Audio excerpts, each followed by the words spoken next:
बहुत समय पहले की बात है। एक छोटे से गांव में रामलाल नाम का एक गरीब किसान रहता था। रामलाल बहुत ही ईमानदार और मेहनती आदमी था।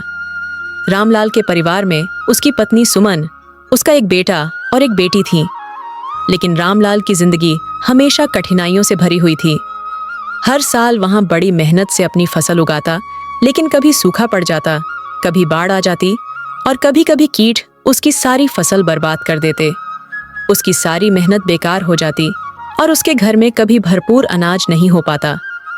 एक दिन सुमन रामलाल से कहती है, ये जी, हमारी सारी फसल हमेशा खराब हो जाती है, अब क्या होगा? घर में अनाज भी थोड़ा सा ही है। अपनी पत्नी की बात सुनकर रामलाल कहता है, चलो ठीक है, अब सोचने से क्या होगा, मैं कुछ इंतजाम करता हूँ। यह कहकर रामलाल खेत में जाकर काम करने लगता है। एक दिन की बात है, रामलाल बहुत दुखी मन से अपने खेत में उदास होकर बैठा हुआ था। वह सोच रहा था कि अब क्या करेगा।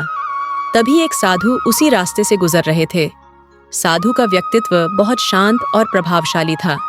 उनके चेहरे पर गहरी शांति थी और उनके नेत्रों में गहरा ज्ञान छिपा हुआ था। साधु रामलाल के पास जाते हैं और कहते हैं, क्या बात है पुत्र, तुम इतने दुखी क्यों हो? तो रामलाल ने साधु को अपनी सारी समस्याएं बताईं। मेरी फसल हर बार बर्बाद हो जाती है और मैं अपने परिवार का पेट भी नहीं भर पाता हूँ। मुझे नहीं पता महाराज, मेरी किस्मत कितनी खराब है। मैंने सब कुछ आजमा लिया है पर कुछ भी नहीं बदला। अब मैं हिम्मत हार चुका हूँ। साधु ने ध्यान से रामलाल की बात सुनी और फिर मुस्कुराते हुए बोले, पुत्र, किस्मत और कर्म दोनों का अपना स्थान है, लेकिन सच्चा सुख और संतोष अपने भीतर से ही आता है। तुमने बाहरी साधनों पर ध्यान दिया, पर कभी भी अपने भीतर के शांति स्रोत को खोजने का प्रयास नहीं किया।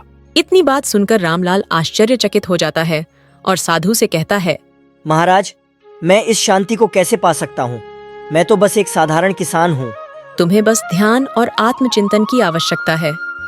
अगर तुम अपने मन को शांत कर सको तो तुम्हारे जीवन की सभी समस्याएं दूर हो जाएंगी। फिर साधु ने उसे एक सरल ध्यान विधि सिखाई और कहा, तुम प्रतिदिन इसका अभ्यास करना, भगवान तुम्हारी मदद जरूर करेंगे।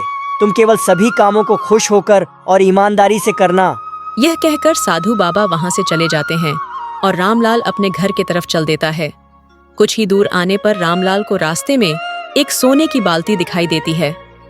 रामलाल सोने की बाल्टी देखकर आश्चर्यचकित होकर रुक जाता है और सोचने लगता, यह बाल्टी किसकी है और यहाँ बीच रास्ते में कैसे आ गई? रामलाल सोच ही रहा था कि तभी साधु बाबा वहां पर आ जाते हैं और रामलाल से कहते हैं, पुत्र, यह बाल्टी तुम्हारे लिए है, तुम इसे ले लो। ये तुम्हारे लिए एक छोटा सा उपहार है जो प्रभु की तरफ से तुमको मिला है। महाराज, आप महान हैं। आप हमेशा अपनी दया दृष्टि हमेशा हमारे ऊपर बनाए रखना। आपने हमारी किस्मत ही बदल दी। मैं जीवन भर आपका आभारी रहूंगा।